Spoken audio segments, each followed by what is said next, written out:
நேர்களே, ஜனாதிபதி உரையோடு நாடாளுமன்ற முதல் கூட்டத்தொடர், இந்த ஆண்டுடைய முதல் கூட்டத்தொடர் தொடங்கியது.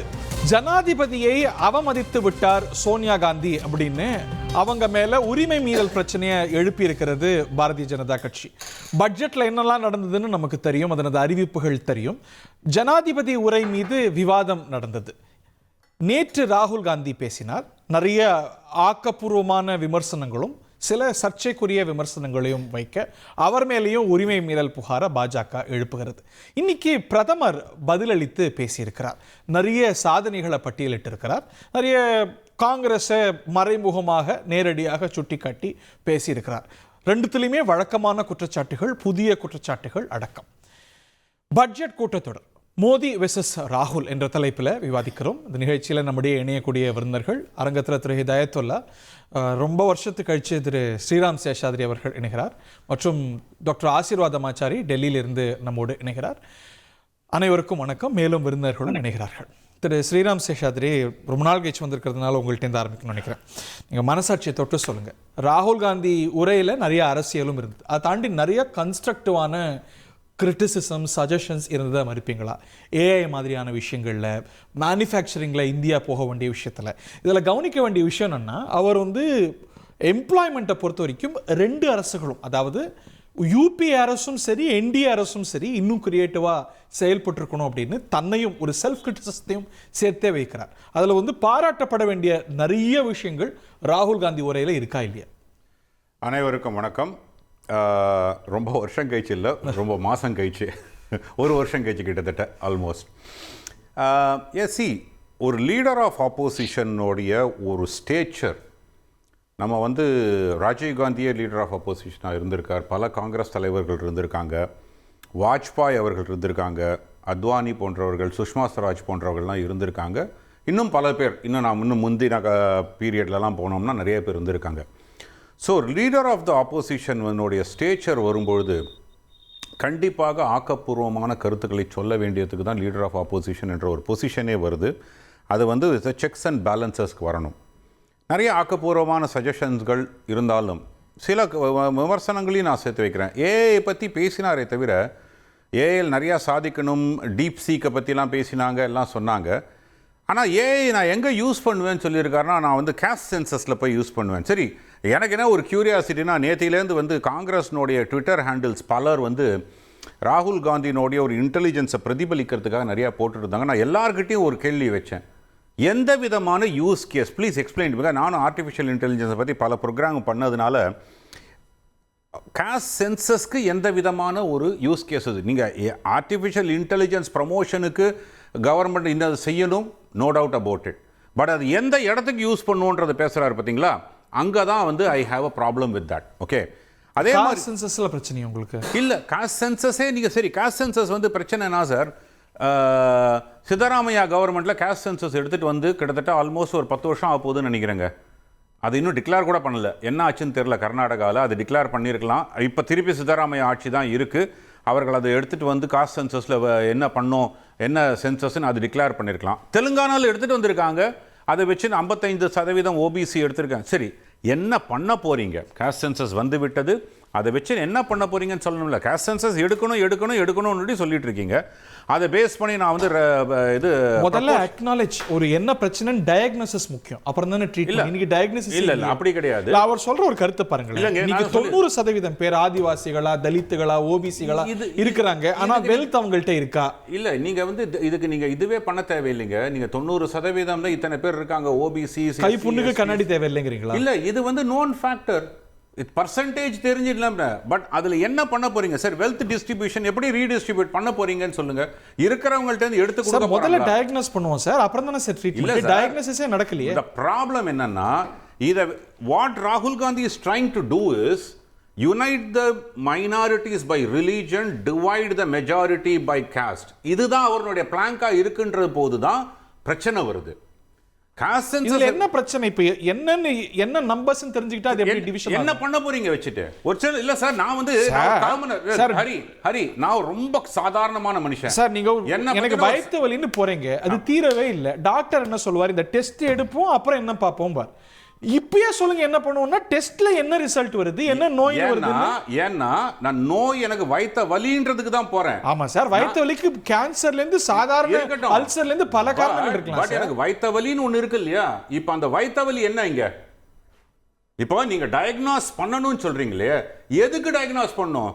சும்மா போய் டயக்னாஸ் பண்ணி நீங்க ஒன்னு சொல்லி இதே இல்ல இதே மருத்துவ இதையே எடுத்துப்போம். பெரிய பெரிய கார்ப்பரேட்ஸ்ல இருந்து பெரிய பெரிய நிறுவனங்கள் வரைக்கும் யாரு டவுன் ட்ராடன்ங்கிறோமோ அப்ரஸ்ட்ங்கிறோமோ அவங்க கிட்ட ஓனர்ஷிப் இல்லைங்கிறார். சோ அது நமக்கு தெரிஞ்சாதான் அதுக்கு நம்ம தீர்வுகள் எடுப்போம். Charity begins at home. Now that தெலுங்கானால எடுத்துட்டீங்க சார். தெலுங்கானால உங்க வேற எதுவுமே வேணாம் சார், உங்க பார்ட்டில அந்த ரெப்ரசன்டேஷன் கொடுத்து காமிங்களே. This is a good point. நீங்க வந்து சமூக நீதின்னு உலகம் ஃபுல்லா பேசி ஒரு குடும்பத்துல 3 MP பதவி வச்சிருக்காங்க. என்ன சமூக நீதி இது? இப்போ ராகுல் காந்தியை பொறுத்தவரை அவருடைய பேச்சு ஒரு வரலாற்று முக்கியத்துவம் வாய்ந்தது மட்டுமல்ல, எதிர்கால இந்தியாவை பலப்படுத்துவதற்கும் இந்தியாவுடைய மக்களுக்கு எல்லாருக்கும் எல்லாம் கிடைக்க வேண்டும் என்ற பேச்சு தான். சகோதரர் சேஷாதிரிக்கு ஒன்று வேணால் புரியலாம், காஸ்ட் சென்சஸுக்கும் ஏஐக்கும் என்ன சம்மந்தங்கிறார். அவர் ஏஐ சொன்னது ப்ரொடக்ஷன் அதே மாதிரி வந்து டெவலப்மெண்ட்டை சொல்லிட்டு இந்த காஸ்ட் சென்சஸ் பண்ணால் இப்போ 90 விழுக்காடு இந்திய மக்கள், அதில் பெரும்பாலும் இந்துக்கள் தான். இவர்கள் கையில் ஆட்சி இல்லை, அதிகாரம் இல்லை, செல்வம் இல்லை, வளம் இல்லைங்கிற சொல்கிறார். இது என்ன தப்பா? இது மோசமான விஷயமா? நான் என்ன கேட்குறேன், இன்றைக்கு எப்போலேருந்து இல்லை, எப்போலேருந்து இல்லை, எப்போல இருக்கட்டும், 10 வருஷம் ஆச்சு இல்லையா? இந்த 10 வருஷம் தான் இந்த இம்பேலன்ஸ் வந்ததா? இல்லை இல்லை, நான் சொல்வது அதிகமான. இல்லை, நான் என்ன கேட்குறேன், 2014க்கு முன்னாடி இந்த 90% பேர்கிட்ட சொத்துக்கள் இருந்து இந்த 10% பேர்கிட்ட டிரான்ஸ்ஃபர் வந்து 2014க்கு அப்புறம் ஆச்சா? இருக்கலாம். 2014க்கு பிறகு நீங்கள் பட்ஜெட், இந்த திரும்ப சொல்கிறேன், பட்ஜெட் போடுறது யார்? அரசு. இந்த பட்ஜெட் ஏன் சாதாரண மக்கள் பயன்படுத்தக்கூடிய மன்ரேகா திட்டமாக இருக்கக்கூடிய மகாத்மா காந்தி திட்டம் ஏழைகளுக்கு ஒரு 100, 200, 300 போய் கிடைக்கிறத தடுக்கிறது இந்த ஆட்சி தானே? ஏன் திரும்ப 75,000, 80,000 கோடியிலே நிற்கிறீங்க, 86லேயே நிற்கிறீங்க? 1,20,000 கோடிக்கு போயிருந்தா ஒரு செல்வம் ஒரு 30,000 கோடி யாருக்கு போய் சேர்ந்துருக்கும்? ஏழைகளுக்கு போய் சேர்ந்துருக்கும். இதைத்தான் ராகுல் காந்தி சொல்கிறாரு. நீங்கள் செய்யக்கூடிய ஒவ்வொரு செயலுமே யாருக்கு இல்லை? 90% இந்துக்களுக்கே இல்லை. 90% இந்துக்களுடைய அதிகாரத்தை நீங்கள் கையில் வச்சுருக்கீங்க. ஒன்றும் இல்லை. இந்த 10 வருஷமாக நடந்தது என்ன தெரியுமா? அதை அழகா சொல்றார் ராகுல் காந்தி. 93 பேர் இருக்காங்க பிரதமருடைய அலுவலகத்தில். அதுல 90 பேர்ல ஓபிசி கிடையாது, அதே மாதிரி எஸ்சி கிடையாது, மைனாரிட்டி கிடையாதுன்னு சொன்னா இது இது இது இது என்ன? சின்ஸ் 2014க்கு அப்புறம் தான் இந்த இம்பேலன்ஸ். நான் திரும்பவும் சொல்றேன், இந்த பிரதமருடைய அலுவலகத்தை பத்தி தான் பேசாரு. ராஜீவ் காந்தி அலுவலகம் எப்படி இருந்தது? டாக்டர் மன்மோகன் சிங்கோட அலுவலகம், அதுல ஒரு புள்ளி விவரத்தையும் கொடுத்துட்டு எங்க அரசுகள் இப்படி இருந்துச்சு. இதை யாரு சொல்லணும் தெரியுமா? மோடி அவர்கள் சொல்லணும், பிஜேபியினர் சொல்லணும். ராஜீவ் காந்தி இப்படி வச்சிருந்தாரு, நரசிம்மராவ் இப்படி வச்சிருந்தாரு, மன்மோகன் சிங், டாக்டர் மன்மோகன் சிங் இப்படி வச்சிருந்தாரு சொன்னா அது பதில். நாங்க உங்களுக்கு புள்ளி விவரம் கொடுக்கிறோம், ஆனா நீங்க உங்களால புள்ளி விவரம் கொடுக்க முடியல. எங்க காலத்துல ஆட்சி அதிகாரத்துல பெரும்பாலான இந்துக்களுக்கு வாய்ப்பு கிடைச்சிச்சு. உதாரணத்துக்கு இந்த அல்வா படத்தை காமிச்சார். இல்ல, அல்வா படத்தை காமிச்சார். நிர்மலா சீதாராமன் அல்வா கிண்ட போது கூட இருக்கிற அதிகாரிகள்ல எவ்வளவு ஆதிவாசி, எவ்வளவு தலித், எவ்வளவு ஓபிசின்னு கேட்டாங்க. அதே மாதிரி உங்க ஆட்சி காலத்தில் கிண்டின அல்வா போட்டோவையும் பார்த்தோம். அதுலயும் அதே நிலைமை தான் நான் சொல்ல வர்றேன். இந்த அல்வாங்கிறது ஒரு டிஸ்டார்ஷன். இப்போ உங்களுக்கு நீங்கள் இப்போ அல்வா அல்வா எனக்கு கொடுத்துட்டீங்க, வேற ஒன்றும் இல்லை. நான் சொல்ல வர்றது என்னன்னா, திரு சேஷாதிரி மட்டும் இல்லை, கேட்குற மக்களுக்கு அவர் இந்த காஸ்ட் சென்சஸ் எடுத்தா எல்லாருக்கும் எல்லாம் கிடைக்குங்கிறத அவர் சொல்றாரு. நான் தப்பு பண்ணாலும் பரவாயில்ல, பண்ணியிருக்கலாம், ஆனா இனி அந்த தப்பு வரக்கூடாதுன்னு சொல்றாரு. அதை விட ஒரு ஆதாரமா ஒன்று சொல்றாரு. இந்த பிஜேபி ஆட்சி வந்துதான் அதிகமான முதலமைச்சர்களோ அதிகமான ஆளுநர்களோ, இன்க்ளூடிங் தமிழ்நாடு ரவி உள்பட ஆளுநர்களோ ஒரு வித்தியாசமான நிலையில் இருக்காங்க. இது பெரும்பாலான இந்துக்களுக்கு இல்லை, ஒரு குறிப்பிட்ட வகுப்பினர் தான் இருக்காங்க, அல்லது ஆர்எஸ்எஸ் சார்ந்தவர்கள் இருக்காங்க. ஆர்எஸ்எஸ்க்கு வேண்டியவங்க மட்டும்தான் இன்னைக்கு அதிகாரத்தில் பரவி கிடக்கிறாங்க. அது மட்டுமல்ல, பின்புலத்திலிருந்து வர முயற்சி பண்றாங்க, அதிகாரிகளாக வர முயற்சி பண்றாங்க. எப்படி வர முயற்சி பண்றாங்க? ஏதாவது ஐஏஎஸ் பதவி அதுக்கு இணையான பொறுப்புகளுக்கு கூட எங்க இருந்தா வெளியில இருந்து கொண்டு வர பாக்குறீங்க. அந்த வெளியில இருந்து லேட்டரல் என்ட்ரி வரக்கூடியவங்க கூட பொதுவான மக்களா இல்ல. எங்கு பார்த்தாலும் இதைத்தான் ராகுல் காந்தி ஒரு உதாரணத்தில் சொல்றாரு. 93 பேர்ல 90 பேர் இந்துக்கள் இல்லை, அதாவது பெரும்பாலான இந்துக்கள் இல்லை, ஓபிசி இல்லை, எஸ்சி இல்லை என்று சொல்லிக் கொண்டிருக்கிறார்னா அதைத்தான் இங்க விளக்கமா சொல்றாரு. இந்த விளக்கம் தெரிஞ்சும் தெரியாத மாதிரி என் சகோதரர் சேஷாதிரி சொல்வது தவறாக. ரொம்ப சுருக்கமா நான் மற்றவர்கள்ட்ட இல்ல சார், டேக் 20 செகண்ட்ஸ். இல்ல சார், பிஜேபிக்கு புரியல, அவங்க வந்து இது சமூக நீதியெல்லாம் காப்பாத்துறவங்களே இல்ல, விட்டுருங்க, எனக்கும் புரியல சார். இது நான் என்ன சொல்றேன், லீட் பை எக்ஸாம்பிள். கர்நாடகாவில் இதை செய்து காமிங்க, தெலுங்கானால செய்து காமிங்க, செய்து காமிச்சு இந்த மாதிரி நான் பண்றேன் பாருன்னு சொல்லுங்க. அதை விட்டுட்டு ரெட்டோரிக்கலா ஒண்டிதானே பேசிட்டு இருக்காரு. அவர் புரிஞ்சு பேசுறாரா இல்லையா தெரியல. கர்நாடகாவில் எடுத்தாலும், தமிழ்நாட்டிலே எடுத்தாலும், தெலுங்கானாவிலே எடுத்தாலும் அது பயனில்லை. உங்களுக்கு ஒரு முன்மாதிரி தான். ஒரு அரிசி சோறாது, ஒரு அரிசி சோறாது, ஒரு அரிசி சோறாது. ஒன்றிய அரசு எடுத்தா தான் அதுக்கு மரியாதை, அதுக்கு பவர். மரியாதை சார், நாங்க செஞ்சு காட்டுறோம், எங்களை மாதிரி செய்யுங்க, செய்ய மாட்டேங்கிறாங்க. எடுத்திருக்காங்க. மாநிலங்கள்ல எடுத்தா செய்வேன்னு ஒரு ரோட் மேப்பா சொல்லணும் சார். நான் சொல்றேன், மாநிலங்கள்ல எடுக்கிறதுனால பயன் இல்ல. ஒன்றிய அரசு எடுத்து ஆகணுங்கிறதுக்காண்டி தான் இந்த மாநில அரசு உங்களுக்கு எக்ஸாம்பிளா உதாரணமா சொல்லுது. நான் திரும்ப சொல்றேன், ஒரு அரிசியில நீங்க சோறு சமைக்க முடியாது. அது 1 கிலோ அரிசியா இருந்தா அரைக்க முடியும். இப்போ ஒன்றிய அரசு மட்டும் தான் சென்சஸ் எடுத்தா இந்த கேஸ் ஒரு பானை சோறுக்கு ஒரு சோறு பதம் சார். இந்த உதாரணத்தை நான் பொய்யாக்குறேன். ஒரு அரிசியை வச்சு சோறு சமைக்க முடியாது. அது ஒரு மாநிலத்தில் எடுத்த சென்சஸை வச்சு ஒட்டுமொத்த நீங்க இந்தியாவுடைய மக்களுக்கு கொண்டு போக முடியாது. காரணம், ஒன்றிய அரசு எடுத்தா மட்டும்தான் சென்சஸ் வந்து உண்மையாக மக்களுக்கு பரவலா கிடைக்கும். ஓகே, ஒரு 10 செகண்ட்ஸ். நான் சொல்றேன், நீங்க ஆட்சியில கூட பண்ண வேண்டாம் சார், ஒரு கட்சியில பண்ணுங்க. தெலுங்கானால எடுத்துட்டீங்க, 55% ஓபிசிக்கு தான் எல்லா நிர்வாக பொறுப்பும் கொடுத்து காமிங்க, கைத்தட்டி சூப்பர் பண்ணுவோம். இல்ல சார், அந்த கட்சியுடைய தலைவர் யார் சார்? அந்த கட்சி தலைவர் யார் சார்? கவுல் பிராமணர் சார்.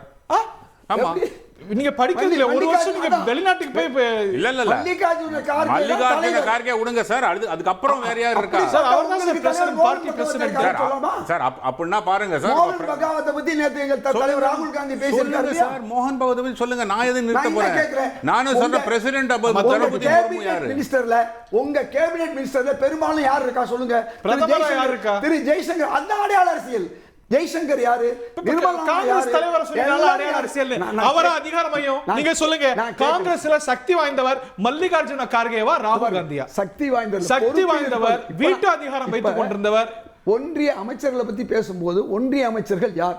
பெரும்பாலான பெரிய இலாக்காவில் இருக்கிறது யாருன்னு பாத்தீங்கன்னா அது ராகுல் காந்தி சொல்றவங்க தான் இருக்காங்கன்னு சொல்றேன். ஓகே, திரு ஆச்சாரி பதில் சொல்லுங்க. ராகுல் காந்தி சொன்னா பேசினா பதறது இல்ல, பிஜேபிக்கு எதிரிருந்து கத்துன்னு கத்துறீங்க. நீங்க ராகுல் காந்தினா பதறீங்க, ஒரு மாதிரி பதற்ற நிலைக்கு போயிடுது பாஜக. வணக்கம் ஹரி. இன்னைக்கு வந்து எக்கோ அடிக்குது, ஒரு தடவை செக் பண்ண சொல்லுங்க உங்க டீமை. ராகுல் காந்தி பேசுற எக்கோவா? பாத்தீங்களா? நான் பேசுறது கூட ராகுல் காந்தி பாருங்க உங்களுக்கு. எனிவே, இன்னைக்கு வந்து ஜனாதிபதியுடைய அந்த உரைக்கு வந்து நன்றி தெரிவிக்கக்கூடிய அந்த தீர்மானத்துல திரு நரேந்திர மோடி அவர்கள் பேசினார். அவர் பேசும்பொழுது ஜாதி பத்தி அந்த சென்சஸ் இப்ப கொஞ்ச நேரத்துக்கு முன்னாடி அண்ணன் ஹிதயத்துல்லா பேசினார் இல்லைங்களா, அதே மாதிரி வந்து நண்பர் சேஷாத்ரி சொன்னது மாதிரி இன்னைக்கு வந்து தெலுங்கானால சொல்லிட்டாங்க 56% பேர் வந்து பிற்படுத்தப்பட்டவர்கள். அதுல வந்து 10% வந்து இஸ்லாமியர்களை, இஸ்லாம் மதத்தை சேர்ந்த பிற்படுத்தப்பட்ட மக்கள். அப்புறம் 17% வந்து தாழ்த்தப்பட்ட மக்கள், பட்டியலினத்து மக்கள். 10% வந்து ட்ரைபல் அப்படின்னு சொல்லியிருக்காங்க. இப்ப நாங்க என்ன கேட்கிறோம்னா, நீங்க தான் ஊரா போய் சொன்னீங்க. அதாவது ஒரு வருஷத்துக்கு முன்னாடி லோக்சபா தேர்தலில் நாங்கள் வந்து ஆட்சிக்கு வந்துட்டோம்னா ஜாதி வாரி கணக்கெடுப்பை நடத்திடுவோம்.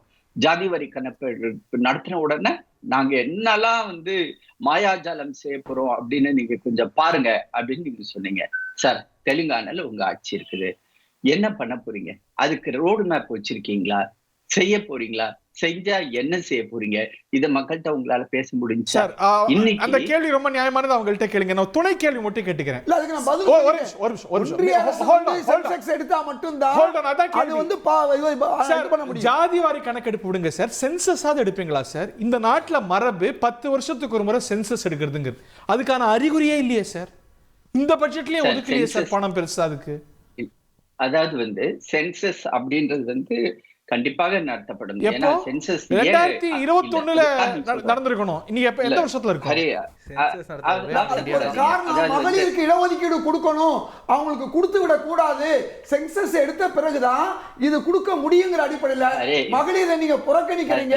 பேருக்கு அவங்களுக்கு நீங்க சட்டத்தை பேசும்போது அவர் குறுக்கவே வரல திராட்சர். இதயத்துல அண்ணன்ட்ட வந்து ஒரே ஒரு ரிக்வெஸ்ட், அண்ணா நீங்க வந்து உங்களுடைய டைட்டில நீங்க பேசுங்க. நான் வெளியில இருந்து பேசிட்டு இருக்கேன், நீங்க ஊடால பேசுறீங்க, எனக்கு பதில் சொல்ல முடியாது. நீங்க ஒரு சீனியர், அந்த ரெஸ்பெக்டோட நான் இந்த ரிக்வெஸ்ட் உங்களுக்கு நான் வைக்கிறேன். இப்போ வந்து சென்சஸ் வருமா வராதா அப்படின்னு ஒரு கேள்வி கேட்டீங்க. 2021 வந்து சென்சஸ் வந்து பட் கோவிட் கால வர முடியல. ஆனா இந்த தடவை கண்டிப்பா வரும்.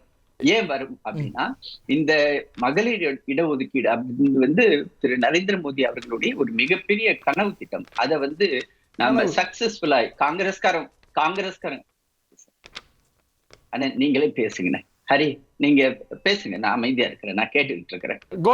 அதாவது என்னன்னா இவங்க காங்கிரஸ் காலம் UPA 1 UPA 2 ஈவன் அதுக்கு முன்னாடி கூட நாங்க வந்து மகளிருக்கு வந்து இடஒதுக்கீடு கொடுப்போம், MLA MP அதுல கொடுப்போம் அப்படின்னு நாங்க சொல்லிட்டு இருந்தாங்க. ஆனா இவங்களால செய்ய முடியல.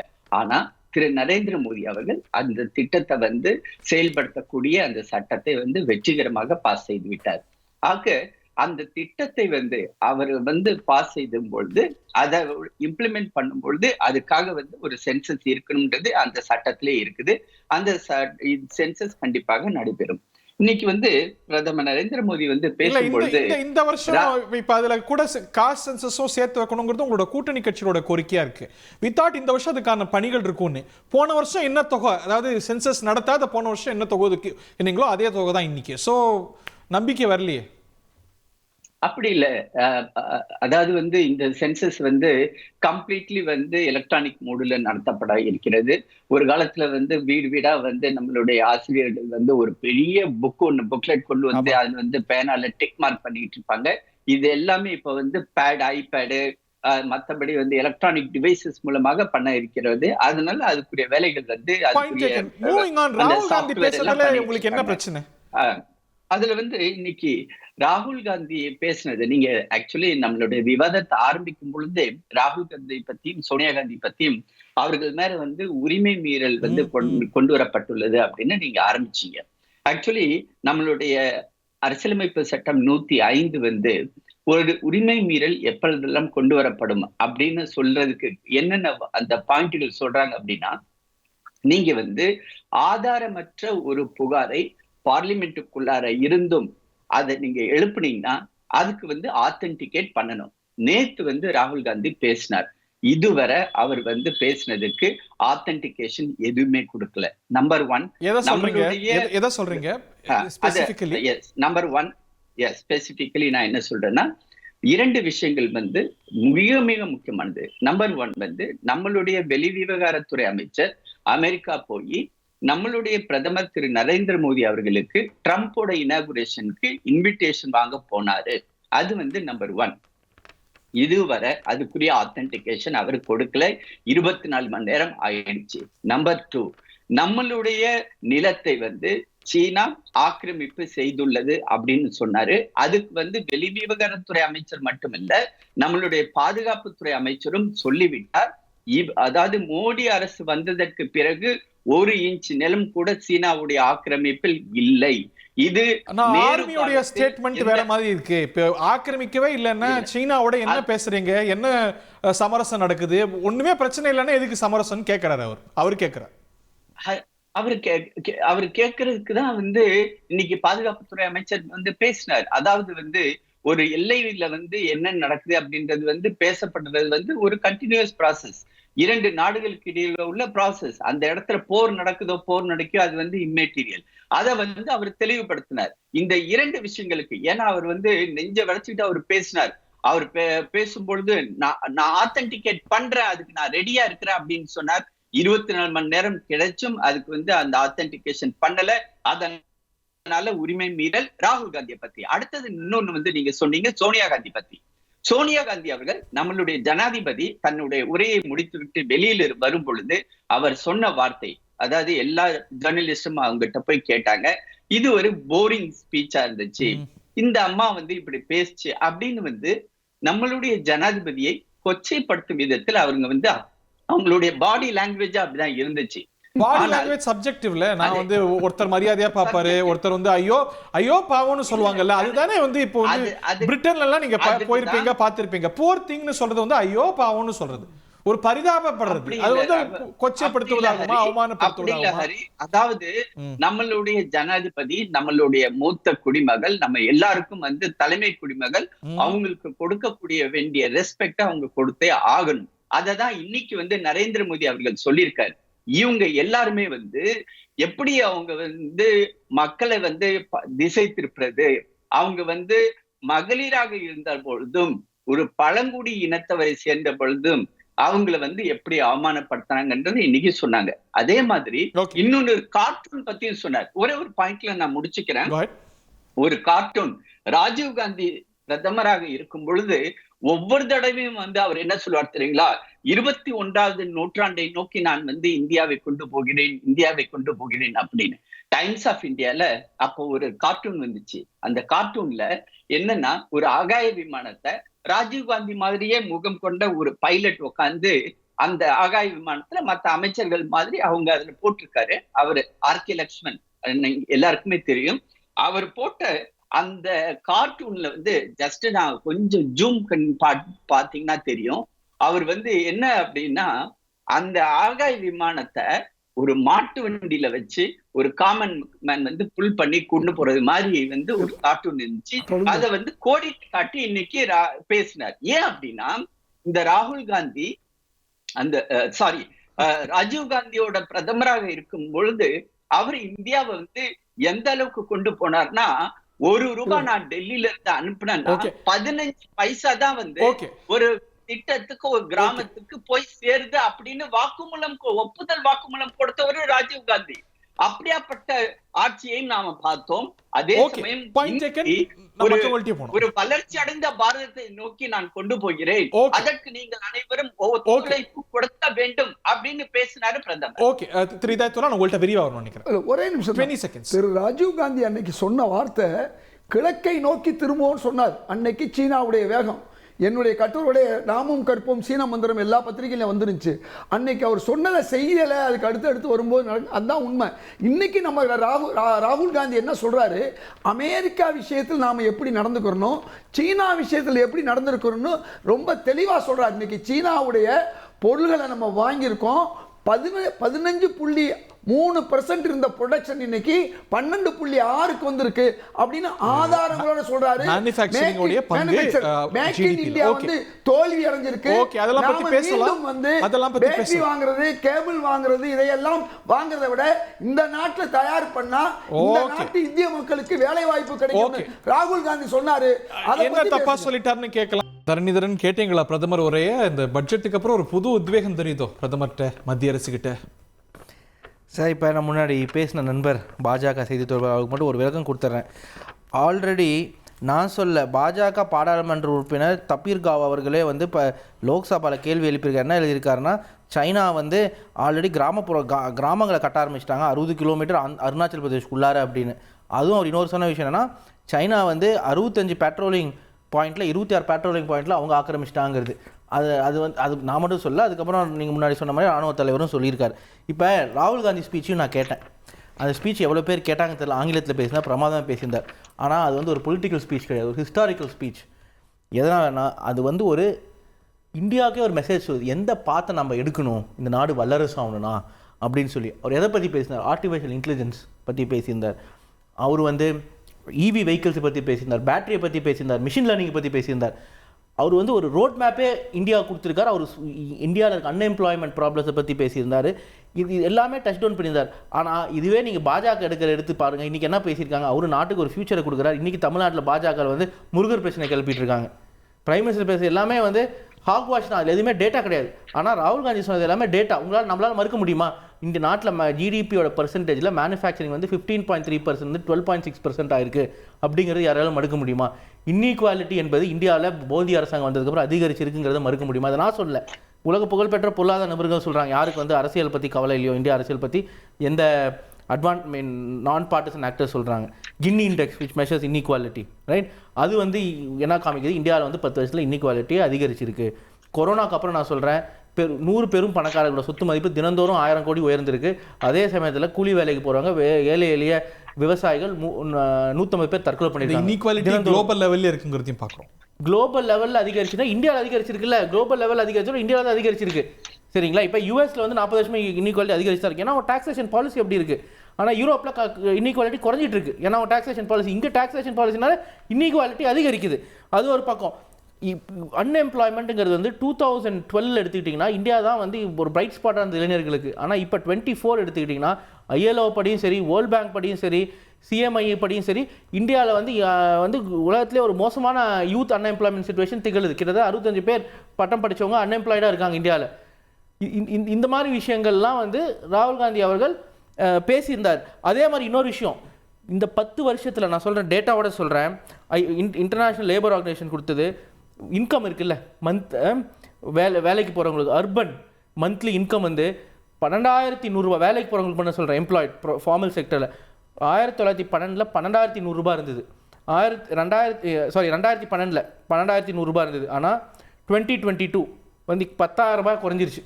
அது இன்ஃப்ளேஷன் கண்ட்ரோல் பண்ணினா கிட்டத்தட்ட 8,000 ரூபாய். அப்படின்னா அவங்களோட சம்பளமே 50% குறைஞ்சிருக்கு. அதே மாதிரி தான் ரூரல் வேஜஸுமே குறைஞ்சிருக்கு. ஸோ இந்த மாதிரி விஷயத்தை நம்ம பேசாமல் திசை திருப்பி மதத்தை வச்சு அரசியல் பண்ணிகிட்டு இருக்கோம். இதுதான் வந்து எனக்கு இங்கே இருக்கிற பிரச்சனை. சரிங்களா? ஜனாதிபதி அவர்கள் ஒரு ரூபா பேசும்போது ஒரு விஷயம் சொன்னாங்க. ஜனாதிபதி என்ன தெரியுமா சொல்லியிருந்தாங்க?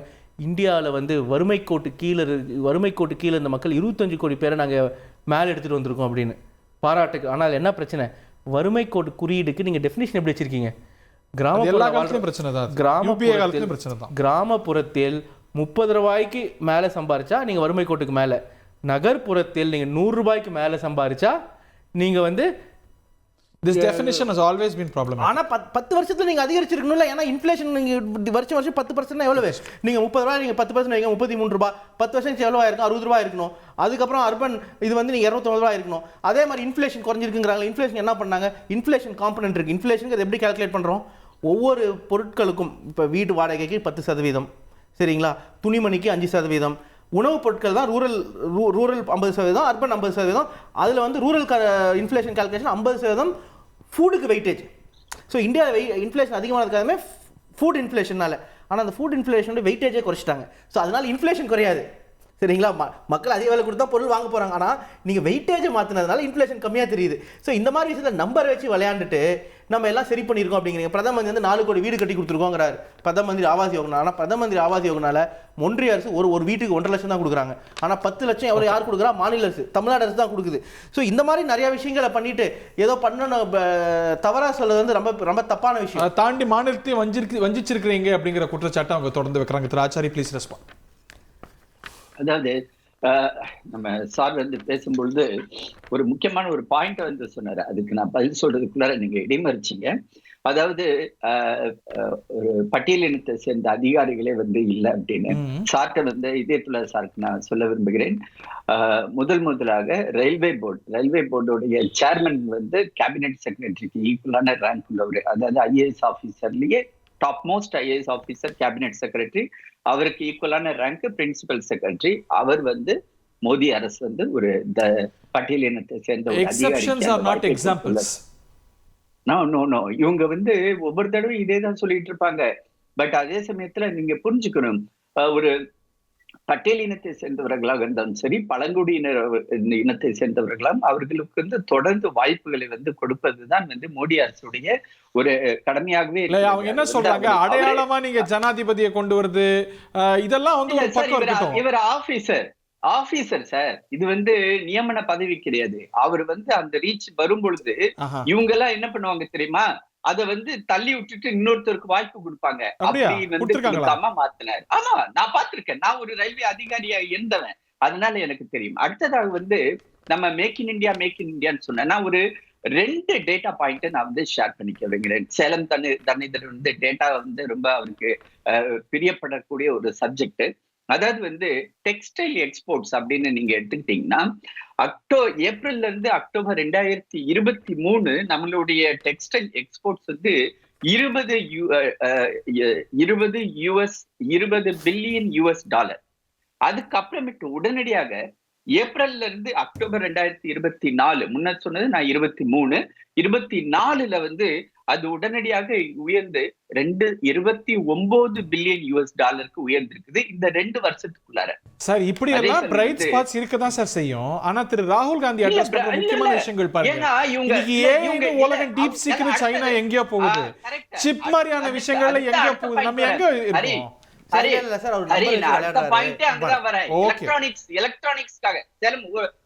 ஒரு நிமிஷம், அடுத்த பாயிண்ட் நீங்க வந்து ஏஐ பத்தி பேசுனீங்க இல்லைங்களா? எலக்ட்ரானிக்ஸ்ல வந்து நம்ம எந்த அளவுக்கு அட்வான்ஸா போயிட்டு இருக்கோம் அப்படின்றதுக்கு அடுத்த டேட்டா பாயிண்ட் நான் 2 டேட்டா பாயிண்ட் சொன்னேன். அதாவது வந்து ஃபினான்ஷியல் இயர் 23ல வந்து நம்ம வந்து 200,000 crores வந்து நம்ம வந்து எக்ஸ்போர்ட் பண்ணிருக்கோம் எலக்ட்ரானிக்ஸ் அலோன். அது வந்து ஃபினான்ஷியல் இயர் 24ல 300,000 crores நம்ம மேல கொண்டு போயிருக்கோம். இதெல்லாம் வந்து ஒண்ணு வந்து பெரிய அளவுல வந்து எலக்ட்ரானிக்ஸ் மேனுஃபேக்சரிங் ஒண்ணு நடக்குது. சாம்சங்கே வந்து இந்தியால வந்து ஃபேக்டரி போட்டு வந்து நம்மளோட மொபைல் போன்ஸ் அசெம்பிள் நேத்து ராகுலோட ஒரே கேட்டிருப்பீங்க, நம்ம அங்க அசெம்பிள் பண்றாங்க. அது அசெம்பிள் பாயிண்டா இருக்கு. Assemble not at all. அதாவது அசெம்பிள்ல வந்து சிப்ப தவிர மீதி எல்லாமே லோக்கலைஸ்ட் ஆயிடுச்சு. அது வந்து அவருக்கு புரியல, அதுதான் வருத்தமா இருக்கு. அப்புறம் எம்எஸ்எம்இ செக்டர்ல பொறுத்தவரை நரேந்திர மோடி அவர்கள் வந்து எம்எஸ்எம்இ செக்டர்ல சிறு குறு நடுத்தர தொழிலுக்கு வந்து எந்த அளவுக்கு வந்து இம்பார்ட்டன்ஸ் கொடுத்தாரு அப்படின்ற அந்த டேட்டா பாயிண்ட் நான் முடிச்சுக்கிறேன். ஒரு நிமிஷம். அதுல என்ன சொல்றாரு அப்படின்னா அந்த மைக்ரோ ஸ்மால் மீடியம் என்டர்பிரைசஸ் உடைய டெபினிஷனே அவர் மாத்திருக்காரு. இப்ப வந்து 1 கோடி ரூபாய் வந்து இன்வெஸ்ட்மெண்ட் இருந்துச்சுன்னா அது மைக்ரோ, இன்னமேட்டு அது வந்து 2.5 கோடி. அது டர்ன் ஓவர் பேசிஸ்ல டபுள் 5 கோடின்றது வந்து இப்ப 10 கோடி. அதே மாதிரி ஸ்மால் என்டர்பிரைசஸ் 10ல இருந்து அது வந்து 25 ஆகுது. அதே ஒரு நிமிஷம் நான் முடிச்சுக்கிறேன்.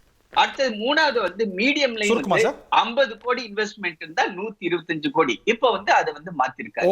அதுவும் வந்து லோன்ல கூட நீங்க பாத்தீங்கன்னா 5 கோடி வந்து டேர்ம் லோன் கொடுத்தத 10 கோடி ஆக்கியிருக்காரு. ஆக மொத்தம் எம்எஸ்எம்இ செக்டர், அக்ரிகல்ச்சர், மகளிர் நலன், அது மாதிரி ஒவ்வொன்றுக்கும் குடிநீர் வந்து குழாய் மூலமாக வீடுகளுக்கு கொண்டு வந்து சேர்ப்போம். இதெல்லாம் வந்து ஆதிவாசி தலித் பெண்கள் எல்லாம் பயனடைறாங்க தானே. 20 seconds தானே நான் அப்படி கொடுத்தா இல்ல சார், நான் அப்படியே டைப் பண்ணேன் சார். இப்ப இல்ல ரொம்ப கீப் இட் ஷார்ட். எப்பவுமே வந்து நீங்க வந்து நம்பர்ல பேசுற சதவீதத்துல பேசணும். ஏன்னா பொருளாதாரம் தெரிஞ்சவங்க நம்பர் தெரிஞ்சவங்க எல்லாமே தெரிஞ்ச விஷயம். நம்பர் அப்படிங்கிறது எப்பயுமே அதிகரிச்சுட்டு தான் இருக்கும். இந்தியாவோட ஜிடிபி 2004ல இருந்து 14 வரைக்கும் 4 மடங்கு உயர்ந்தது. ஆனா 2014 இருந்து 24 வரைக்கும் 2.5 மடங்கு தான் உயர்ந்தது. பங்களாதேஷோட தனிநபர் வருமானம் இந்தியாவுக்கு பாதி தான் இருந்தது 2014. ஆனா 2021 ஓவர்டேக் பண்ணி போயிட்டாங்க. சோ அப்படி இருக்கும்போது காம்பனன்ட்டோட வேல்யூ அதிகரிச்சிருக்கும், ஏன்னா பணவீக்கத்தினால. ஆனால் சதவீதத்தில் என்ன அப்படின்னு பாத்தீங்கன்னா முன்னாடி இருக்கு. இன்னொரு முக்கியமான பாயிண்ட், அந்த சென்சஸ் விஷயம். நடத்தாத ஜனநாயக நாடு இந்தியா ஒண்ணுதான். சரிங்களா? 21ல நடத்தி இருக்கணும், இப்ப வரைக்கும் நடத்தல. 21 தான் கோவிட் வந்துருச்சு, 23ல நடத்தி இருக்கலாமே. ஆனா நான் ஏன் நடத்தல சொல்லிறேன். அதுக்கு பாயிண்ட் வரலாமே சார். இப்ப சென்சஸ் இடஒதுக்கீடு மாத்தி கொடுக்கறாங்க, அதுக்கு ரீகாலிபிரேட் பண்றாங்க. நான் சொல்றேன் சொல்லி முக்கியமான பாயிண்ட் சார். சென்சஸ் நடத்தாதனால 12 கோடி பேர் ஃபுட் செக்யூரிட்டி ஆக்ட்ல விட்டு போயிருக்காங்க. இப்போ 70 கோடி பேருக்கு ஃபுட் செக்யூரிட்டி ஆக்ட் சாப்பாடு கொடுக்கணும்னா சென்சஸ் பண்ணாதனால எவ்வளவு பேருக்கு வறுமை கோட்டு கீழ இருக்கான்னு தெரியல. ஆனா இன்னொரு விஷயம், ஏன் சென்சஸ் நடத்தல? டீலிமிட்டேஷன் பண்ணுங்கிறதுக்காக. எதனால டீலிமிட்டேஷன் ஆக்ட் வந்து எப்படி இருக்குன்னா 2001ல அமெண்ட்மென்ட் வந்தது, 25 இயர்ஸ் லாப்ஸ். சோ 25 இயர்ஸ்க்கு அப்புறம் 26ல டீலிமிட்டேஷன் நடக்கும். ஆனா அது எப்படின்னா ஆஃப்டர் நெக்ஸ்ட் சென்சஸ். சோ அதனால சென்சஸ் ரிசல்ட் 26க்கு அப்புறம் விட்டா 29 உலகத்திலே சென்சஸ் நடத்தாத 10 வருஷத்துக்கு ஒரு வாட்டி நடத்தாத நாடா இருக்குல்ல சார் மேஜர் கண்ட்ரியா. இது வந்து நீங்க சென்சஸ் ஆக்ட் எடுத்து படிச்சு பார்த்தீங்கன்னா அதுல இருக்குது. ஓகே திருச்சி ஸ்ரீராம். ஸோ டீலிமிட்டேஷனை பொறுத்த வரைக்கும் 2026ல் செய்ய வேண்டியதுக்கு சென்சஸ் இல்லாமல் செய்ய முடியாது. 2011 சென்சஸை வச்சுக்கிட்டு நீங்கள் டீலிமிட்டேஷன் பண்ண முடியாது. ஸோ சென்சஸ் எடுத்துட்டு தான் டீலிமிட்டேஷன் பண்ண முடியும். ஸோ நீங்கள் 2021ல் பண்ணல, 23ல் பண்ணலை, 25ல் பண்ணிட்டு தான் செய்ய முடியும். அதனால் வந்து இவங்க வந்து டீலிமிட்டேஷனை வந்து சென்சஸ் எடுத்து 25ல நடக்கிறதுக்கான அறிகுறிகள் இல்லையே, ஒதுக்கீடு நடந்துதான் ஆகணும், வேற வழி கிடையாது. என்ன வச்சுக்கோங்க சார், போன வருஷம் எடுக்காத வருஷத்துக்கு என்ன ஒதுக்கீடு செஞ்சிருக்காங்களோ அதே அளவுக்கு தான் சார் ஒதுக்கீடு செஞ்சிருக்காங்க. இன்னைக்கு எடுக்க போறாங்கிறதுக்கான அறிகுறி என்ன சார்? எடுக்க போறாங்கன்றது அறிகுறி. ஒரு அரசாங்கம் வந்து அது எடுக்க, நான் சொல்றேன், நான் ஒதுக்கீடு இருக்கணும்ல, அதுக்கு தெரியும்ல. இப்போ வந்து சென்சஸ் இயர்ல ஒதுக்கீடு செய்யறதுக்கும் மற்ற வருஷங்கள்ல ஒதுக்கீடு செய்யறதுக்கும் வித்தியாசம் இருக்கும். 500 crores தான் ஒதுக்கி இருக்காங்க, subject to correction. Correct, 500 crores ஒதுக்கி இருக்காங்க. உங்களுக்கு சென்சஸ் எடுக்கிறதுக்கு உண்டான செலவினங்கள் அதை கணக்கு பண்ணி எடுத்திருக்காங்க. 2025 எடுக்காம நீங்க டீலிமிட்டேஷன் பண்ண முடியாது. Because that is what the constitutional provisions are. நீங்கள் டீலிமிட்டேஷன் பண்ணணும்னா அதுக்கு ப்ரீவியஸ் சென்சஸ் வந்து எடுத்துகிட்டு தான் பண்ணணும். ஸோ அதனால் 2021 எடுத்திருந்தாலும் 2021 பேஸ் வச்சு தான் நீங்கள் வந்து டீலிமிட்டேஷன் பண்ண முடியுமே தவிர 2011 எடுக்கப்படுவாங்கன்னு நம்புறோம். அவர் சொல்கிற மாதிரி நீங்கள் அப்சல்யூட் நம்பர்ஸில் பார்க்காதீங்க. சைனா என்ன வேகத்தில் போகுது, அமெரிக்கா என்ன வேகத்தில் போகுது, நாட் கேட்சிங் அப். அப்சல்யூட் நம்பர்ஸை நம்ம பார்க்க வேண்டிய கட்டாயம் இருக்குது. ஏன்னா ஒரு எக்கனாமிக்ஸ் தெரிஞ்சவங்க எல்லாரும் என்ன பண்ணுவாங்க, பர்சன்டேஜ் ஒண்டி பார்க்க மாட்டாங்க, அப்சல்யூட் நம்பர்ஸும் பார்ப்பாங்க. பிகாஸ் ரிலேட்டிவ் நம்பர்ஸும் பார்ப்போம். சைனா எங்க இருக்கு, நம்ம எங்க இருக்கோம் சொல்றேன். ஏன்னா வச்சுக்கோங்க, உங்களுடைய டினாமினேட்டர் லோவா இருந்து நான் 100 ரூபா சம்பாதிக்கிறேன், 110 ரூபா சம்பாதிக்க வந்தேன்னா 10% growth, என்னுடைய சம்பாத்தியத்தில் 10% growth. 110லேருந்து 120 வாங்குறேன்னா 9% ஆகிடும். So you can not look at just the number, you need to look at the volume also, value also. இதை நீங்கள் பார்த்து தான் ஆக வேண்டும். பொருளாதாரம் புரிந்தவர்களுக்கு நான் சொல்கிறது புரியும். just not the percentage comparison. ஏன்னா பர்சன்டேஜ் கம்பேரிசன் வரும்பொழுது அப்போ உங்களுடைய பாப்புலேஷன் growthனுடைய பர்சன்டேஜையும் சேர்த்து பார்க்கணும். You cannot just like that say that நான் ஒரு பேராமீட்டர் ஒண்டி தான் பார்ப்பேன், 4 பேராமீட்டர் விட்டுட்டு பார்ப்பேன்றது. You cannot be having a selective amnesia. நாளைக்கு சேர்த்து பாருங்க, நாளைக்கு சேர்த்து தான் பார்க்கணும். அவரு சொன்னது நான் சொன்னேன் சார், பர்சன்டேஜ் பார்க்கணும். அவரு சொன்னதுக்கு நான் பேசி முடிச்சிடுறேன். ஸோ அதனால் நீங்கள் வந்து எக்கனாமிக் பேராமீட்டர்ஸில் வரும்பொழுது அதே மாதிரி பிலோ பாவர்ட்டி லைன்லேருந்து 25 crore people இது பண்ணியிருக்காங்கன்னு சொன்னீங்கன்னா இதுலேருந்து அதனுடைய டெஃபனிஷன் கொடுத்ததே வந்து உங்களுக்கு டாண்டன் கமிட்டினுடைய ரிப்போர்ட் பேஸ் பண்ணி தான் அதனுடைய டெஃபனிஷன் எத்தனை வருஷத்திற்குன்னு சொல்லி தான் கொடுத்துருக்காங்களே தவிர அது 2011 கமிட்டியோ அது நியாயமான 2011-12 it's problematic. It's a problematic, no doubt about it.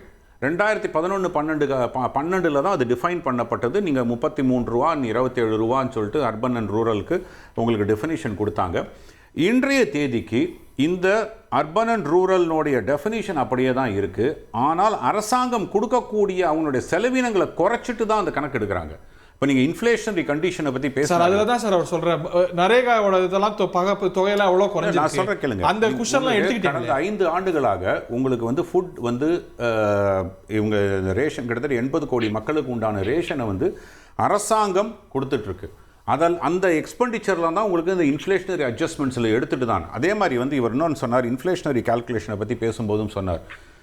நான் ஒரு சின்ன கம்பேரிசன் பிட்வீன் 2014 அண்ட் அதாவது ப்ரீ 2014 அண்ட் போஸ்ட் 2014 இன்ஃப்ளேஷனரி ட்ரெண்ட்ஸை பார்த்தீங்கன்னா நான் வந்து ஹோல்சேல் ப்ரைஸ் இண்டெக்ஸ் அதனுடைய இது பார்த்தாலும் கிட்டத்தட்ட உங்களுக்கு அதற்கு முந்தினதுலேருந்து பாதியில் தான் இருக்குது. எக்ஸப்ட் த கோவிட் பீரியடில் வேர் இட் பீக்ட் அப் டு 7-8% போன தவிர அந்த அபரேஷன் தவிர மற்றபடி பார்த்தீங்கன்னா உங்களுக்கு 4%, 4.5% ரேஞ்சில் தான் இருக்குது. ஆனால் ஃபுட் இன்ஃப்ளேஷன் பார்த்தீங்கன்னா 2012 காலம் வரைக்கும் கிட்டத்தட்ட 16.5% இருந்தது. இப்போ சிங்கிள் டிஜிட்ல தான் இருக்கு. ஓகே, ராகுல் காந்தி பொய்யா சொல்றாருன்னு உரிமை மீறல் பிரச்சனையை கொண்டு வந்திருக்கிறாங்க, ஆதாரமே கொடுக்க மாட்டேங்கிறாருன்னு. இன்னொன்று சோனியா காந்தி வந்து ஒரு பழங்குடியின முதல் குடிமகள் எப்படி அவமானப்படுத்தலாமா? இந்த அழிச்சாட்டின்னு சொல்லுவாங்க இல்லையா, ஆட தெரியாதவங்க எதையா சொல்லுவாங்க இல்லையா. பிரதமர் பேசுகிற பேச்சு விமர்சனம் இருக்குது, அவருக்கு எதிராக ஒன்றும் வராது. திரு அமித்ஷா பேசினா அவருக்கு எதிராக ஒன்றும் வராது. ஆனால் திருமதி சோனியா காந்தியோ மல்லிகார்ஜுன கார்கே அவர்களோ அல்லது திரு ராகுல் காந்தி பண்ணால் அவங்க மேலே விமர்சனம் வரும், பார்லிமெண்ட் ப்ரொசீடிங்ஸ் எல்லாம் எகென்ஸ்டாக வரும். நான் என்ன கேட்குறேன், அவர் சொன்னது என்ன சொன்னார்? நீங்களே சொன்னீங்க யூபிஏலையும் இன்னும் கொஞ்சம் நல்லா பண்ணியிருக்கலாம்னு சொன்னீங்க. அவர் என்ன சொல்கிறார் பாருங்கள், இன்றைக்கி வேலை வாய்ப்பு வரணும்னா என்ன செய்யணும், அதுக்கும் இதை சொல்லுங்களேன். ஒரு பழங்குடியின பெண்மணியை அவமானம் தான் நான் சொல்ல வர்றேன். அது ஒண்ணும் இல்லைங்கிறேன். அதாவது திரிக்கிறாங்க. இவங்களும் ஒரு பெண்மணி, அவங்களும் ஒரு பெண்மணி. திருமதி சோனியா காந்தியை பத்தி நமக்கு தெரியாது இல்ல, யாரையும் வரலாற்றை கேலி கிண்டல் பண்ணதில்லை. அது ஒரு பக்கம் இருக்கட்டும். அந்த சப்ஜெக்டை வச்சு தான் இப்போ நம்ம அங்கே திசை திருப்புறாங்க மாதிரி நம்ம இங்கே திசை திருப்பக்கூடாது. குடியரசுத் தலைவர் சொல்லிட்டாங்க, பிரதமர் சொல்லிட்டாங்க, சபாநாயகர் சொல்லிட்டாங்க. இந்த வேலையெல்லாம் வந்து டிஸ்டார்ஷன் வேலை, இதை விட்டுருவோம் நம்ம. இப்போ அவர் என்ன ராகுல் காந்தி பேசின பேச்சு உலகம் முழுக்க இன்னைக்கு ஏன் அதை பற்றி பேசுறாங்க? உலகம் முழுக்க இதே காமிக்கிறார். எதை காமிக்கிறாரு? செல்போனை காமிச்சிட்டு என்ன சொல்றாரு? இந்த செல்போன் என்ன செல்போனு இங்கே அசம்பிள் பண்றோம், மேக் இன் இந்தியான்னு சொல்லிட்டு எந்த பொருளும் இங்கே நடக்கல. எல்லா பொருளையும் சீனால இருந்து வாங்குறோம். 2014 வரையும் சீனாவில் வாங்கினதை விட 2.5 மடங்கு இம்போர்ட் நம்ம பண்ணியிருக்கோம். அது மட்டுமல்ல, இந்த என்ன செய்கிறோம், நம்மள்கிட்ட மொபிலிட்டி விஷயத்திலையும் ஆற்றல் விஷயத்திலையும் எவ்வளவோ வாய்ப்புகள் இருந்தும் இளைஞர்களுக்கு வேலை வாய்ப்பு கொடுக்க விஷயங்களை நீங்கள் செய்யலை. அதை அவர் தெளிவாக சொல்கிறாரு. ஒரு பேட்டரியாக இருக்கட்டும், ஒரு ஆப்டிக் கேபிளாக இருக்கட்டும், அல்லது ஒரு மோட்டாராக இருக்கட்டும், நாம் கோயம்புத்தூரில் செஞ்ச காலத்தில் சைனாலாம் ஒன்றுமே இல்லை எனக்கு தெரிஞ்சு. இன்னைக்கு சைனா முன்னேறிடுச்சு, நாம ஏன் முன்னேறல? ஒரு இந்த ஆச்சாரியா சொன்னதுல எனக்கு ஒரு ஆச்சரியம். அவருக்கு என்ன ஆச்சரியமா சொன்னார்னு எனக்கு தெரியல. என்ன விஷயம்னா, தரணி நானும் பேசும்போது 15.3% இருந்த ப்ரொடக்ஷன் வந்து உங்களுடைய, நீங்க தான் சொல்றீங்க, உங்க அரசாங்கம் சொல்லுது அது 12 மாறி இருக்கு, 12.5 மாறி இருக்கு அப்படின்னு ராகுல் காந்தி தெளிவா சொல்றாரு. அதுக்கு பதில் சொல்லாம வேற எதையும் பதில் சொல்றாரு. இப்ப நான் என்ன கேட்கிறேன், இந்த தொழில் விஷயங்கள்ல, இந்த ஆற்றல் விஷயங்கள், ஆற்றல்னா சக்தி, எனர்ஜி, இந்த விஷயங்கள்ல ஏன் இந்தியா எளிதாக செஞ்சிருக்கலாம்? ஒரு சோலார் பேனலை இன்னைக்கு நம்ம எங்கே வாங்கிட்டு இருக்கோம்? இந்த 10 வருஷமா நம்ம என்ன செஞ்சிருக்கலாம்? சோலார் பேனலை கொண்டு வந்திருந்தோம்னா இன்னைக்கு இன்னைக்கு குஜராத், ராஜஸ்தான் முன்னிலையில் இருக்குன்னு சொல்றாங்க இல்லையா? அப்ப இந்தியா முழுக்க முன்னிலையில் இருக்கலாம் இல்லையா? ஒரு பிரதமரா இருக்கனால அவருக்கு குஜராத் நான் சொல்லி முடிச்சுக்கிறேன், நான் சொல்லவே இல்லை. அதனால தான் அவர் சொல்றாரு, அதாவது ஒவ்வொரு பொருளும் இங்கே வந்து அசம்பிள் செய்யப்படுகிறது. ராகுல் காந்தி ஒரே நம்ம கேட்டோம், நம்ம அதை நீங்க ரீப்ரொடியூஸ் பண்றீங்க, பதில் வாங்கும். யூ கேன் கம் இன், விவாதம் செய்யுங்க. திரு ஆச்சாரியா அவர் சொல்றது நியாயம் இருக்குதானே சார்? அதாவது ஹரி, அவரு பேட்டரி ஆபரேட்டர் கார்ஸ் பத்தி, ஈவி பத்தி எல்லாம் ரொம்ப உணர்ச்சி பூர்வமா ராகுல் காந்தி நேற்று பேசிக்கிட்டு இருந்தாரு. அவருக்கு அறிவுபூர்வமாக பேசியிருக்காரு. இல்ல, மேனுஃபேக்சரிங்ல யூபிஐயும் சேர்த்து சொல்றாரு. அன்எம்ப்ளாய்மெண்ட்ல நம்ம 2 பேரும் தோத்து போயிருக்கோம், நம்ம தீர்வு காணுவோம் அப்படிங்கிறார். நீங்க மேக் இன் இந்தியா தோல்வின்னு முதல்ல ஒத்துக்கோங்கிறார்.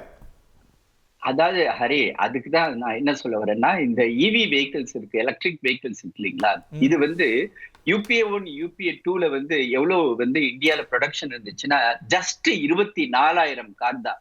அதுவும் குறிப்பாக பெங்களூர் பேஸ்டு ஒரு கம்பெனி தான் அந்த சமயத்துல மேனுஃபேக்சரிங்கே பண்ணிட்டு இருந்தாங்க. இன்னைக்கு நீங்க எடுத்துக்கிட்டீங்கன்னு வச்சுக்கோங்களேன், இப்ப இந்த 2024 வரை உள்ள அந்த 10 வருஷத்துக்குரிய டேட்டா எவ்வளவு தெரியுமா? 14,57,000 எலக்ட்ரிக் வெஹிக்கிள்ஸ். இன்னைக்கு எலக்ட்ரிக் வெஹிக்கிள்ஸ்ல போகாத ஆட்டோமொபைல் கம்பெனியே கிடையாது.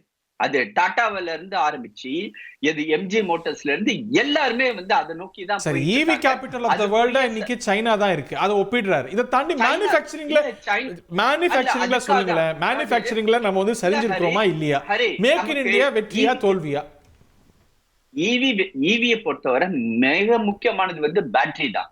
அந்த பேட்டரி நீங்க எடுத்துட்டீங்கன்னா அது வந்து ஜஸ்ட் தர டப்பா மாதிரி தான் இருக்குது. அதுல வந்து வேற ஒண்ணுமே இருக்கிற உள்ளார உள்ள அந்த சீட்டை தவிர, வேற கிளட்ச் அதை தவிர எதுவுமே கிடையாது. ஆனா இந்த இடத்துல அந்த பேட்டரியில வந்து என்ன மாடர்னைசேஷன் பண்ண முடியும், இது சைனாவை விட நம்ம எந்த அளவுக்கு மேல போக முடியும், அதுக்குரிய டெக்னாலஜிக்காக இந்த பட்ஜெட்ல வந்து ப்ரொவிஷன் பண்ணிருக்காங்க. அதை ப்ரொவிஷன் பண்ணிருக்காங்க. 14 லட்சம் கோடி 17 லட்சம் கோடி யூபி ஆட்சில தான் பட்ஜெட். இன்னைக்கு 3 மடங்கு. இந்த கணக்கு போட்டு பார்த்தா நேரக்குறைவா வரக்கூடிய வளர்ச்சியை போய் எங்களால வந்த வளர்ச்சின்னு சொல்லாதீங்க. அப்படி பார்த்தா அடிப்படை கணினியை கொண்டு வந்தது ராஜீவ் காந்தி, முன்னேற்றத்தை கொண்டு வந்தது Rajiv Gandhi. Okay, 20 seconds. Just one point. Okay, அதாவது வந்து நீங்க சொல்லும் போது ஈவன் மன்ரேகா பத்தி, சோஷியல் செக்டர் ஸ்கீமை பத்தி மன்ரேகால குறைச்சிட்டீங்கன்னு சொன்னீங்க. உங்களுடைய புரிதலுக்கு நாங்க வந்து மன்ரேகால குறைச்சிட்டீங்கன்னு இல்ல, கூட்டலங்கதான் பிரச்சனை. இப்போ 1 லட்சம் மாச சம்பளம் வாங்குறவங்களுக்கு ரிலீஃப் கொடுத்திருக்கீங்களே, அந்த கூலிக்காரங்களுக்கு என்ன? கல்விக்கு கடன் கொடுத்தீங்களா? எங்களுடைய நிதியமைச்சர் சிதம்பரம் இருக்கும்போது பதில் வாங்குவோம். தரணி, நான் உங்கள்கிட்ட வரேன். 20 செகண்ட்ஸ் மேல இல்ல. இல்ல, ஜஸ்ட் 20 செகண்ட்ஸ் தான். மன்ரேகாவை பொறுத்தவரை 86,000 கோடி கொடுத்திருக்காங்க. அதே சமயத்துல அவங்களுக்கு பிரதான் மந்திரி கிராம் சடக் யோஜனா, அதாவது வந்து கிராமப்புற சாலை திட்டம், அதுக்கப்புறமேட்டு வந்து வாட்டர் ஷெட் டெவலப்மெண்ட் ப்ரோக்ராம், இதெல்லாம் மன்ரேகாவோட காம்பனன்ட். அது எல்லாத்துக்குமே கூடுதல். அதுக்கப்புறமேட்டு ஏப்ரல் 2024 அப்ப WPA பேஸ்ல வந்து இன்க்ரீஸ் பண்ணிருக்காங்க. ஏப்ரல் மாசம் ஸ்ரீராம் நீங்கள் எப்பயுமே நம்பர்ஸ் 86,000 இருந்தாலும் நாடோட எக்கனாமி வளர்ந்துருக்கு. அது இல்லாமல் இன்ஃப்ளேஷன் அப்படின்னு பார்த்தீங்கன்னா 10% ஜிடிபி டேர்ம்ஸில் ரியல் அலோகேஷன் குறைஞ்சிருக்கு. நீங்கள் கடைசி 6 வருஷத்தில் பார்த்தீங்கன்னா மன்ரேகா 100 நாள் வேலைத்திட்டத்துக்கு கிட்டத்தட்ட 40% குறைஞ்சிருக்கு. அது இல்லாமல் இன்னொரு விஷயம், இப்போ சப்ளை செயின் தான் வந்து உலகத்தோட மார்க்கெட் டிட்டர்மைன் பண்ணுச்சு. ஆனால் இப்போ சப்ளை செயின் வந்து எதை தெரியுமா? சப்ளை செயின் வந்து எஃபிஷியன்சி வச்சு டிட்டர்மைன் ஆகுறது இல்லை, செக்யூரிட்டி வச்சு, ஜியோ பொலிட்டிக்கல் கன்ஸ்ட்ரெயின்ஸ். ஸோ அதுதான் ராகுல் காந்தி குறிப்பிட்டு இருந்தார். ஏன்னா நீங்கள் என்ன தான் டிஃபென்ஸ் எக்யூப்மெண்ட் வாங்கினாலும் அது எக்யூப்மெண்ட்குள்ளே இருக்க கருவிகள் சைனாவை சேர்ந்தது. அதனால தான் இப்போ யூஎஸில் கூட பார்த்தீங்கன்னா சைனாவில் இருக்கிற ஆட்டோனமஸ் கார்ஸை வந்து பேன் பண்ணியிருக்காங்க. அந்த மாதிரி நிறைய ஐட்டம் எதனாலனா அவங்க சர்வைலன்ஸ்க்காக யூஸ் பண்ணலான்னு. ஸோ அது இந்த மாதிரி நமக்கு வரணும்னா நாம் செல்ஃப் ரிலையன்ட் ஆகணும். அதுதான் அவர் பேசுகிறாரு. சைனாவோட நம்மளோட பேலன்ஸ் ஆஃப் ட்ரேட் கிட்டத்தட்ட 7 லட்சம் கோடி இருக்குது. 7 லட்சம் கோடி கடைசி 10 வருஷத்தில் ஏற்றுமதி வந்து 10% அதிகரிச்சிருக்கு. சாரி, இறக்குமதி வந்து குறைஞ்சிருக்கு. ஸோ அதனால ஓகே, இப்போ தேச பாதுகாப்புன்னு வரும்போது நம்ம ஒரு கம்ஃபர்டபுளான பொசிஷன்ல இல்லை சீனாவோட. அதனால தான் சீனா 34 முறை குறிப்பிட்டு சொல்றேன். சார், நீங்க சீனாவோட கம்பேர் பண்ணும்போது இறுதி கருத்து சுருக்கமாக சொல்லிடுறேன். இந்த மாதிரி வந்து நீங்க இந்த எலக்ட்ரிக் வெஹிக்கிள்ஸை பற்றியெல்லாம் பேசினோம், அவங்க இதுவாக இருக்காங்கன்ட்டு. அதோட முக்கியமான இன்க்ரீடியண்ட் வந்து லித்தியம் அயான். லித்தியம் அயானுடைய எங்கே கிடைக்கிறதுன்றது முக்கியம். ஸோ அதனால் நீங்கள் வந்து எலக்ட்ரிக் மேனுஃபேக்சரிங்கில் அவங்க பண்ணியிருக்காங்கன்னா உங்களுக்கு பலூச்சிஸ்தானில் ஜாஸ்தி இருக்குது. அப்போ பாகிஸ்தானும் வந்து லித்தியம் அயானும் எக்ஸ்ட்ராக்டே பண்ண ஆரம்பிக்கல. காஷ்மீரில் இப்போ கண்டுபிடிச்சிருக்காங்க லித்தியம் அயானுடைய, அது இன்னும் இதுக்கு ஆக்ஷனுக்கு போய் அதை எடுத்து எக்ஸ்ட்ராக்ட் பண்ணி மேனுஃபேக்சர் பண்ணணும். So there are lot of things. அந்த மாதிரி நீங்கள் வந்து நேச்சுரல் எலிமெண்ட்ஸை நீங்கள் எக்ஸ்ட்ராக்ட் பண்ணுறதுக்கு நம்ம நாட்டில் ஏகப்பட்ட தடைகள் இருக்குது, கஷ்டங்கள் இருக்குது. ஸோ சைனாவையும் இந்தியாவையும் அந்த மாதிரி ஒரு இதில் பிளாங்க்கில் கம்பேர் பண்ண மாட்டேன். இவர் வந்து இந்த ப்ரிவிலேஜ் மோஷனை பற்றி பேசும்போது 4000 சதுர அடின்னு சொல்லியிருக்காரு. 36,000 சதுர கிலோமீட்டர் ஆக்கியபை பண்ணியிருக்காங்க 1960s. China, let this sink in. 36,000 square kilometre 2014க்கு அப்புறம் ஒரு ஸ்கொயர் கிலோமீட்டர் பண்ணலன்னு உங்களால் உறுதியாக சொல்ல முடியுமா? பண்ணலன்னு ஆர்மி சொல்றாங்க. சோ அரசு தான் சார் சொல்றாங்க. The question is if Rahul Gandhi as a leader of opposition makes a statement, he has to be responsible and accountable for that statement. அதனால அவர் வெரிஃபை பண்ண we had a very responsible debate, more light than sound. இன்னும் நிறைய வார்த்தைகள் பேசலாம் அடுத்தடுத்த வாதங்கள்ல. நேரம் இல்ல. நிகழ்ச்சியில பங்கு கொண்ட விருந்தினர்கள், பார்த்தினர்களுக்கு நன்றி, வணக்கம்.